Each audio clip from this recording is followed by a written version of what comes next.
My parents secretly spent my $600,000 accident settlement to fund my brother's lavish lifestyle, leaving me with absolutely nothing for my medical recovery. But they had no idea my lawyer included a hidden clawback clause that could legally seize their house. The harshest truth about emerging from a coma isn't the physical agony or the mental fog. It's the stark realization that what you believe to be a nightmare is, in fact, your new reality. I learned this firsthand 3 years ago when I awoke to find myself confined within a body that felt utterly foreign. My name is Natalie, and I was 26 when a drunk driver played an unwitting game of pinball with my Toyota Corolla on a rainy Tuesday evening.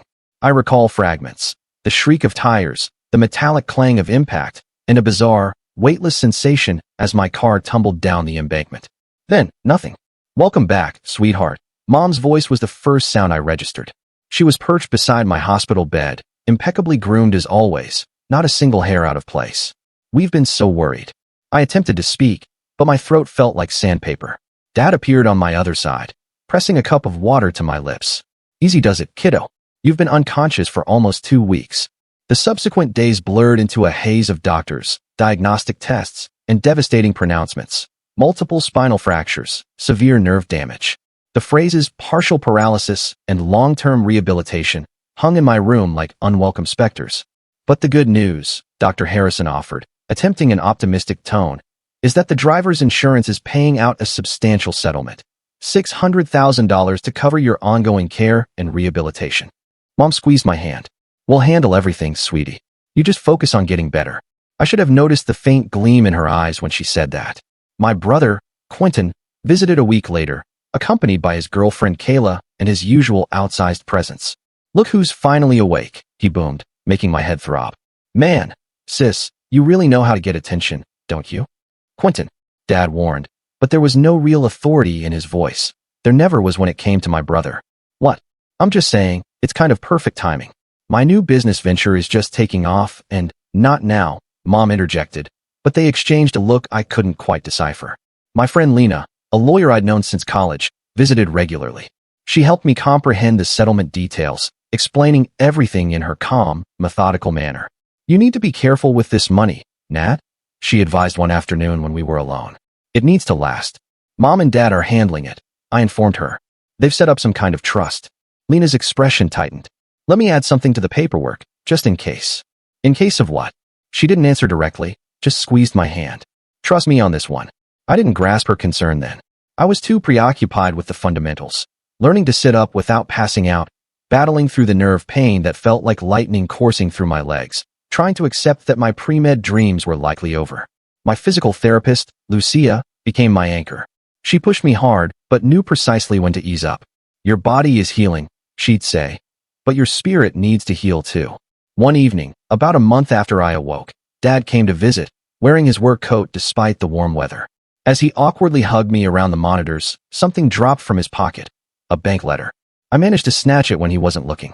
The letter mentioned a disbursement adjustment to an account in Nevada. That was strange. We lived in Michigan, and as far as I knew, we had no connections to Nevada. "Everything okay?" Dad asked, noticing my expression. I forced a smile. "Just tired."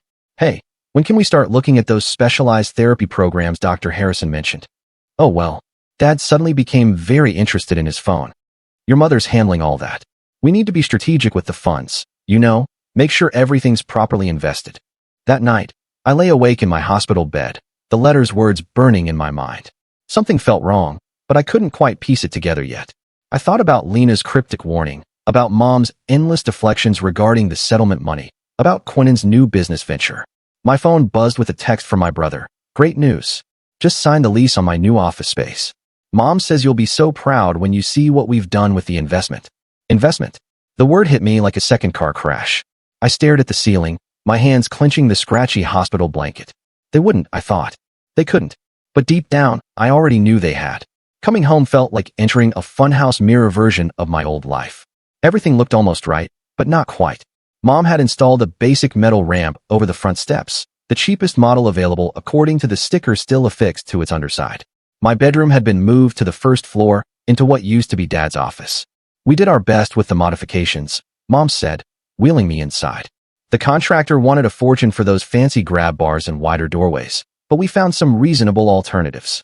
Reasonable alternatives meant I could barely fit my wheelchair through the bathroom door, and reaching the sink was like solving a puzzle every morning. When can we start the full renovation?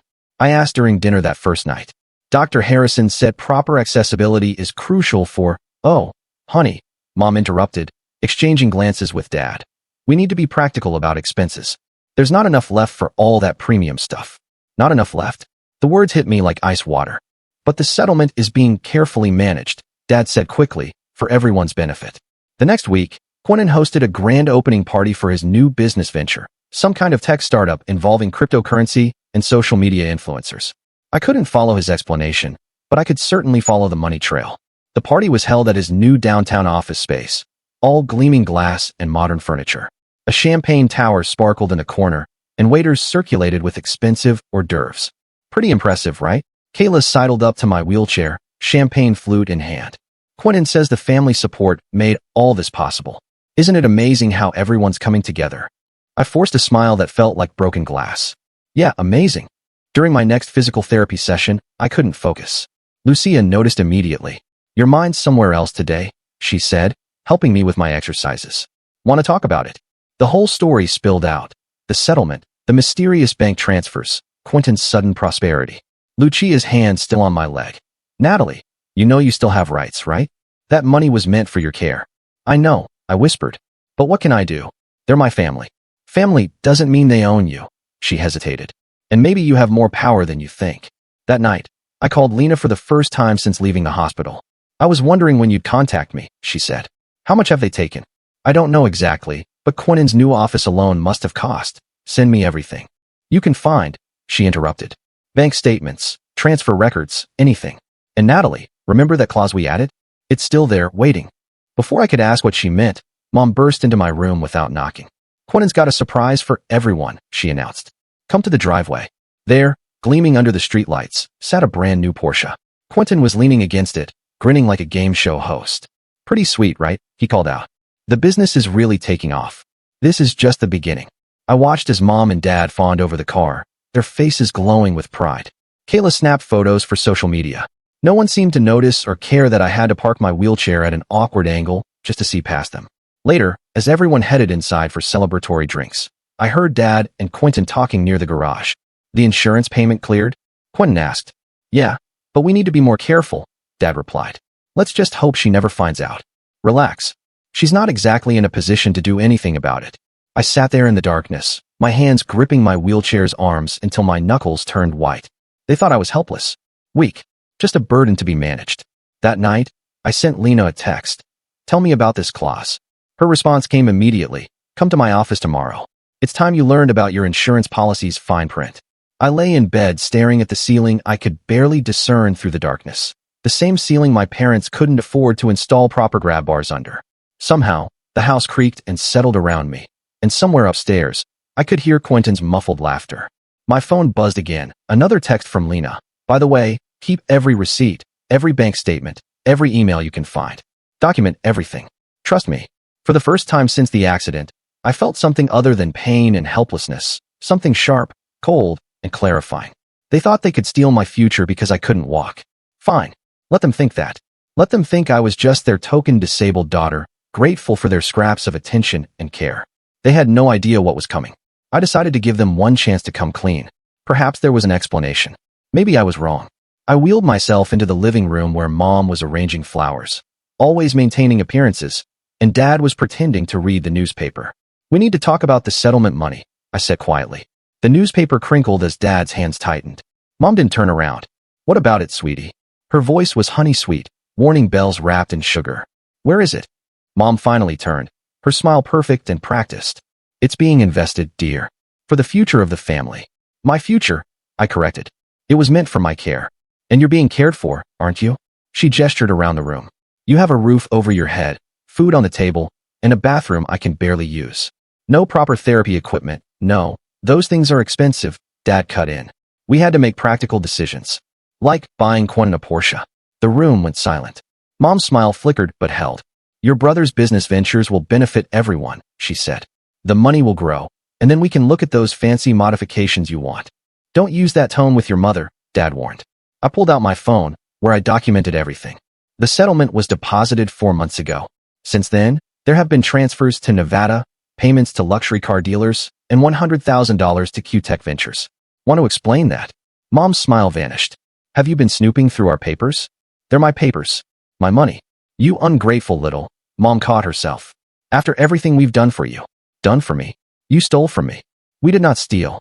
Dad said firmly. We invested in Quentin, like always. As if summoned, my brother appeared in the doorway, Kayla hovering behind him. What's all the shouting about? He asked, though his smirk suggested he knew exactly what was happening. Your sister is being dramatic about money, Mom said again. Quentin rolled his eyes. You should be grateful you at least have a roof over your head. Do you know how expensive it is to take care of you? Not as expensive as your car payments. I shot back. That car is a business investment, he sneered. Something you wouldn't understand, sitting around all day. I sit around all day because I can't afford the therapy I need. Oh, here we go with the guilt trip.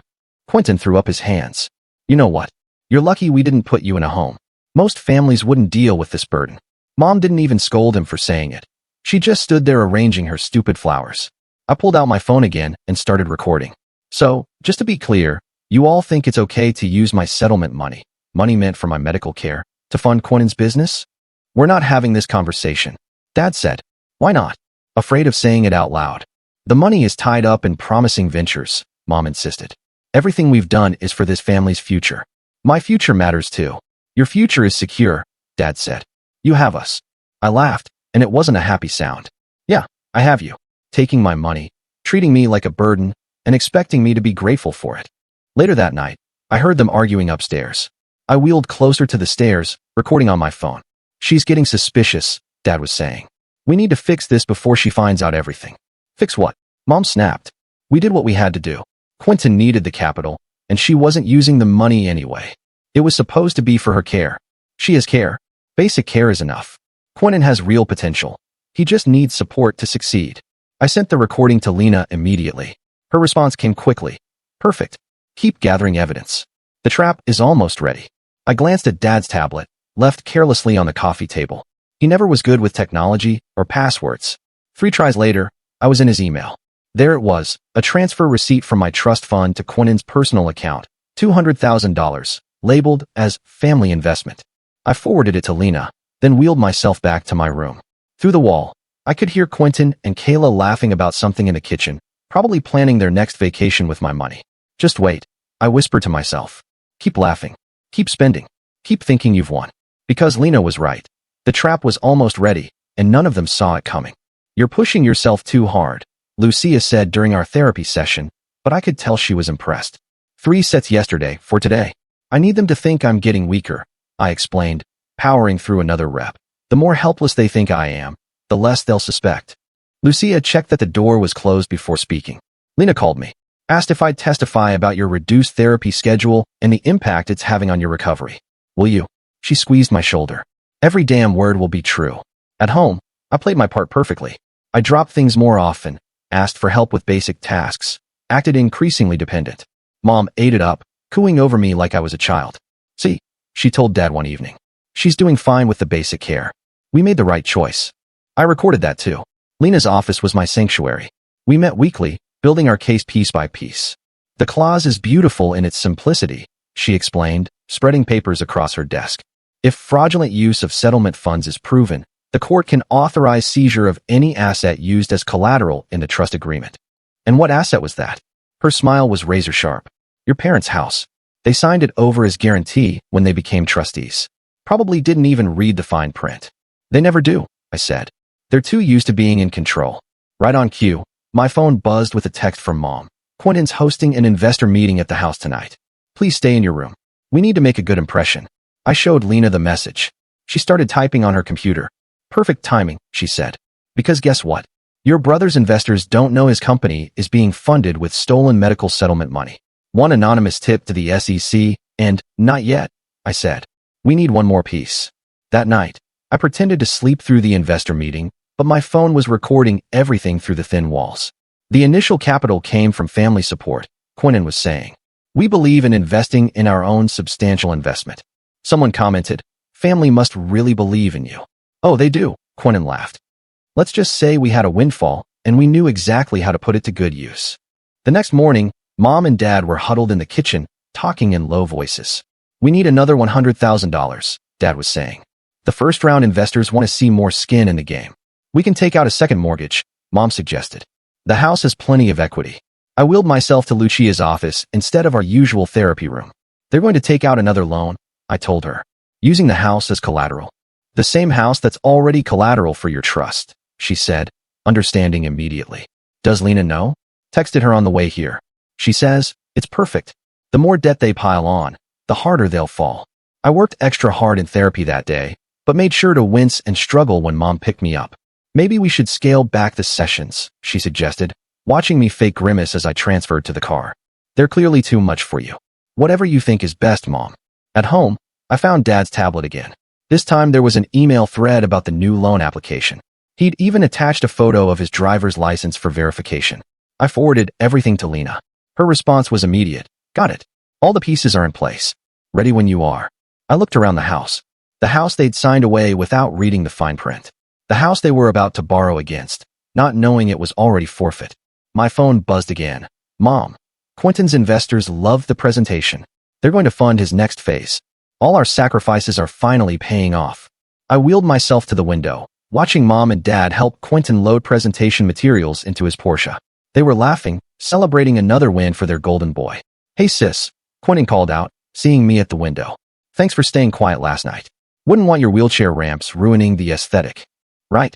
I smiled and waved. Let them think I was the grateful, quiet daughter. Let them think I was weak. I opened my laptop and typed a single email to Lena. Do it. Her reply came seconds later. Papers will be filed in the morning. Are you sure you're ready? I looked at my reflection in the window. The daughter they thought they could steal from. The sister they thought they could silence. The woman they thought they had broken. I'm ready. The trap was set, and tomorrow, it would snap shut. The bank liaison arrived at exactly 9 a.m., her heels clicking on our front walkway. I watched through the window as Mom opened the door, perfect hostess smile in place. Mrs. Boyd? I'm Amanda Torres from First National. I'm here about the property inspection. Mom's smile flickered. Property inspection? We haven't scheduled anything.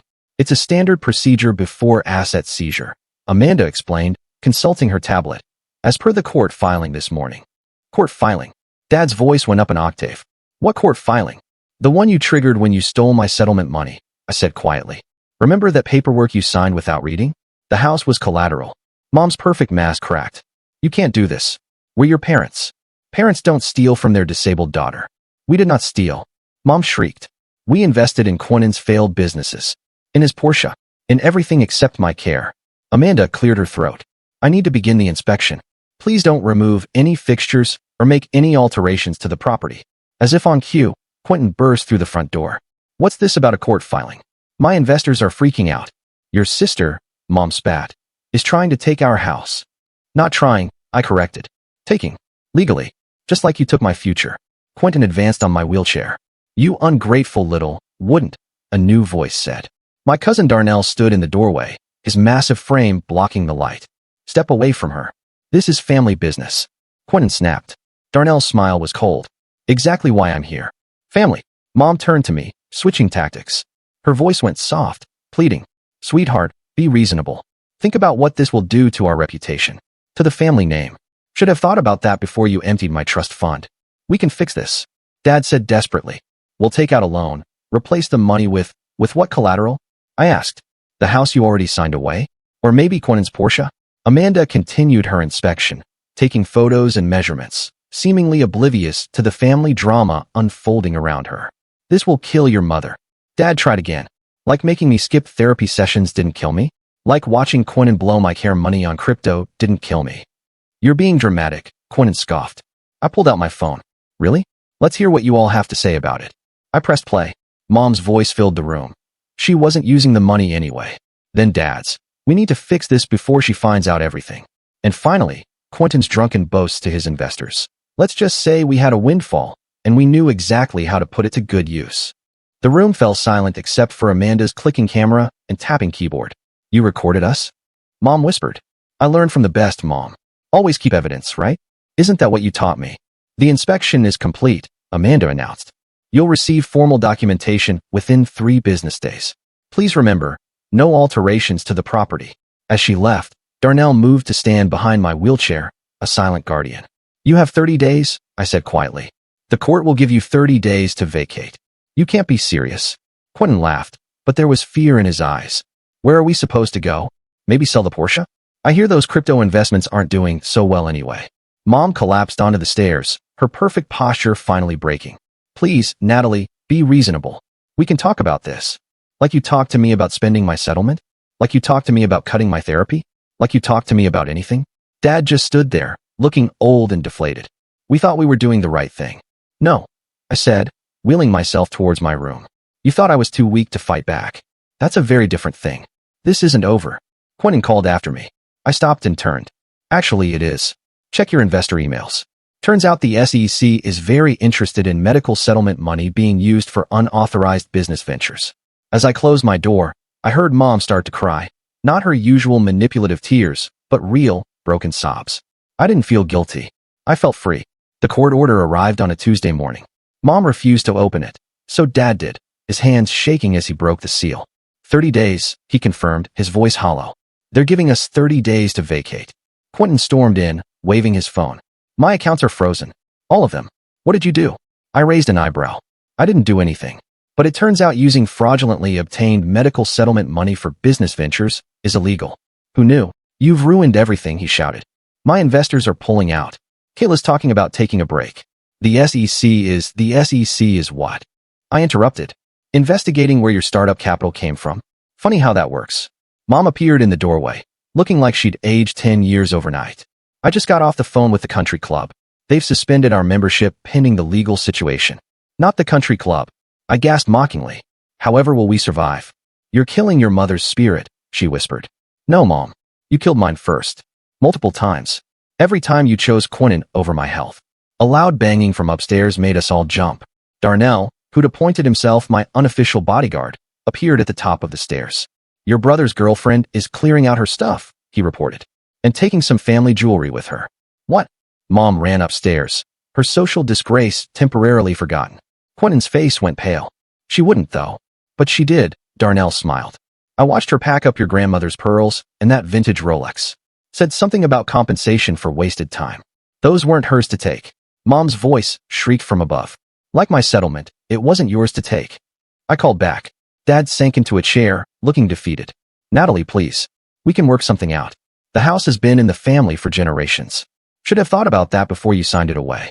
Did you even read the trust agreement? His silence was answer enough. Quentin paced the room like a caged animal. This is just spite. Pure spite.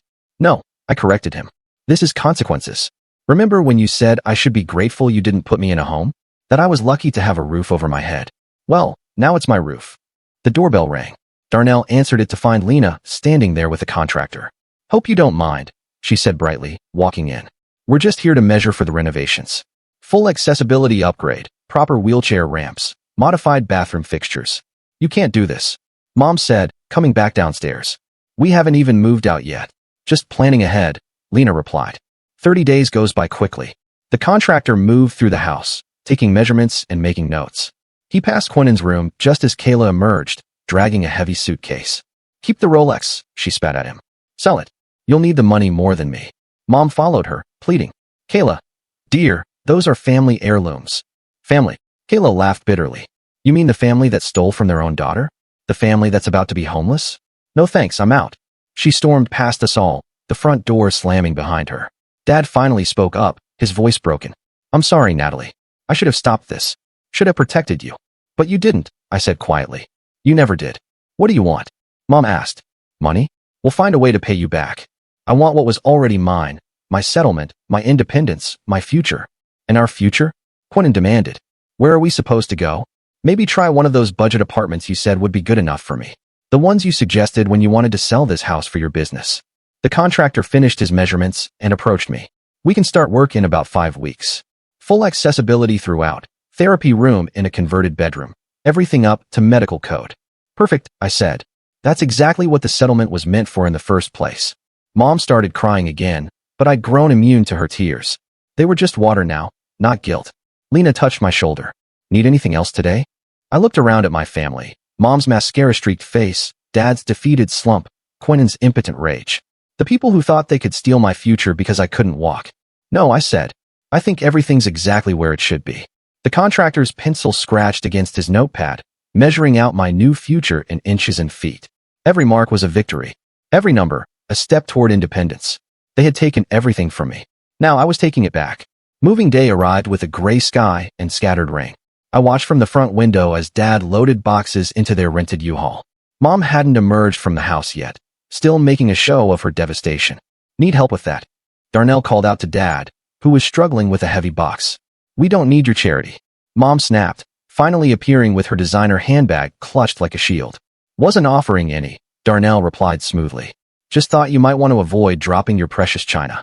Quentin appeared last, carrying only a small duffel bag. His Porsche was already gone, sold to cover legal fees and investor paybacks. Happy now? He asked, glaring at me. Got your revenge. This isn't revenge, I said. This is justice. Keep telling yourself that. He kicked a box viciously. You've destroyed this family. No, you all did that when you stole from me. Mom approached my wheelchair, making one last attempt. Sweetheart, there's still time to reconsider. Think about what you're doing. Think about motherly love. Motherly love? I cut her off. Was it motherly love when you canceled my therapy sessions to pay for Quentin's office furniture? Was it motherly love when you watched me struggle in a bathroom I could barely use while spending my settlement on his failed ventures? We were trying to secure everyone's future. No, you were betting my future on Quentin's dreams. How did that work out? Dad paused in his loading. Natalie, please, your mother's heart. Don't, I warned. Don't you dare make me the villain here. You had choices. You made them. These are the consequences. Lucia arrived then, carrying supplies for our afternoon therapy session. She'd be using the newly converted bedroom, my old bedroom, as a proper therapy space. Perfect timing, I said. You can help me check out the renovations. This is still our home. Mom protested weakly. Not anymore, Lena said, appearing with the final paperwork. As of noon today, the property transfers fully to Natalie. You need to be out by 2 p.m. Mom collapsed onto a chair, one of the few pieces of furniture remaining. Where did we go wrong? You want the list chronologically or alphabetically? I asked. You harbor such hate in your heart, she whispered. No, Mom. This isn't hate. This is balance. This is what happens when you treat your daughter like an ATM and expect her to thank you for it. Quentin stormed out, slamming the door hard enough to rattle the windows. Through the glass, I watched him walk away. No car to drive off in, no girlfriend to run to, no investors to bail him out. Dad finished loading the last box. The apartment's not much, but we'll manage. Like I had to manage? I asked. With inadequate care and empty promises? He looked at me for one long moment. I failed you. I see that now. Yes, you did. I'm sorry. I know. But sorry doesn't pay for the therapy I missed or the independence you stole. Mom finally stood, straightening her designer clothes. Probably the last one she'd be able to afford for a while. This house has been in our family for generations. And now it's in my part of the family, I said. The part you forgot about while chasing Quentin's dreams. They left quietly after that, the U-Haul coughing to life in the driveway. I watched them pull away, Mom not looking back, Dad checking the rearview mirror one last time. Lucia wheeled me through the house, now fitted with proper ramps, wider doorways, and all the modifications that should have been done months ago. How does it feel, she asked. Like justice. Darnell started bringing in my new medical equipment, a proper therapy table, exercise machines, everything the settlement should have bought in the first place. The mail arrived as we were setting up. Among the envelopes was a letter from a funeral home. I opened it with trembling fingers. Your Aunt Margaret passed last week, Lena explained, having known about it already. She left you something. Inside was a notice of inheritance, a second chance at security. But there was a condition, full severance of ties with Mom. She knew. I whispered. Aunt Margaret knew what they were doing. What are you going to do? Lucia asked. I looked around my house, truly mine now, set up for my needs, not their greed. The therapy room waited, properly equipped. The accessible bathroom gleamed. Everything was as it should have been from the start.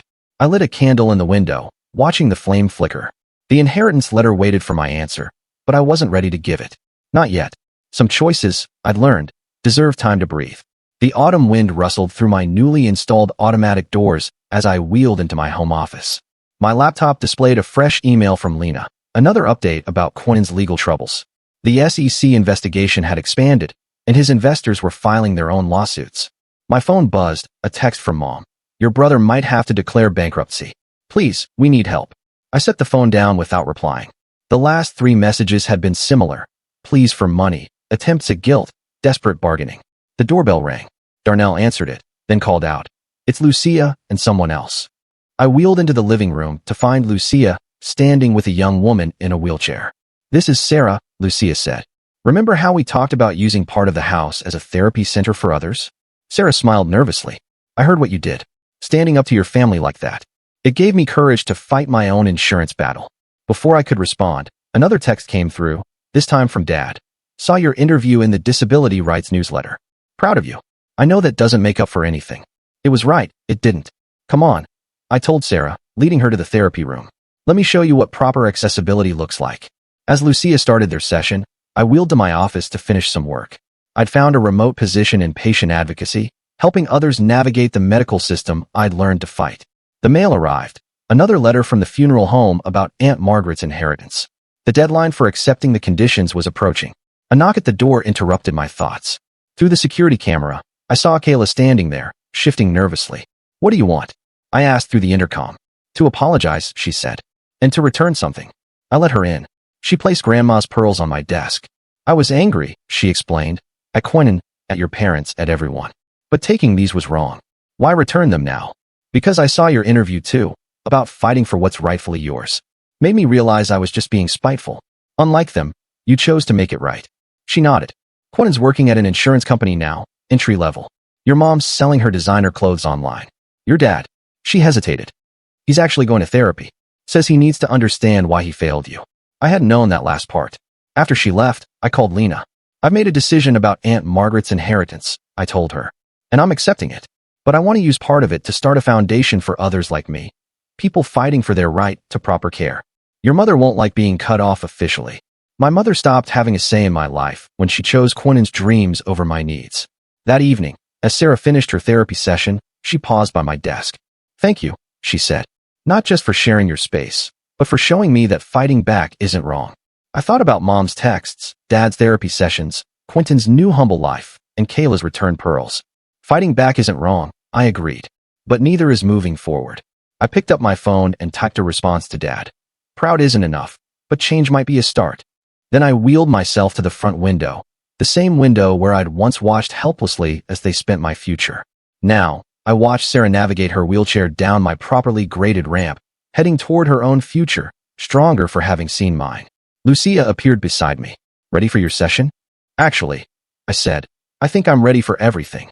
I signed the inheritance acceptance papers that evening, adding my foundation plans as a codicil. Aunt Margaret would have appreciated that. Using money to help others fight back, to claim their rights, to demand better. The house creaked softly around me, but it wasn't the sound of secrets anymore. It was the sound of justice, of consequences, of strength. My phone lit up one last time, a text from an unknown number. "Saw your interview. I'm fighting my parents too. They think my disability means they can control my settlement. Can you help?" I smiled and typed back, "Yes. And I know exactly where to start. Because that's what justice looks like. Not just winning your own fight, but helping others win theirs. I never wanted revenge. I wanted what they stole from me, control over my own future. Turns out, getting the house back was just the beginning."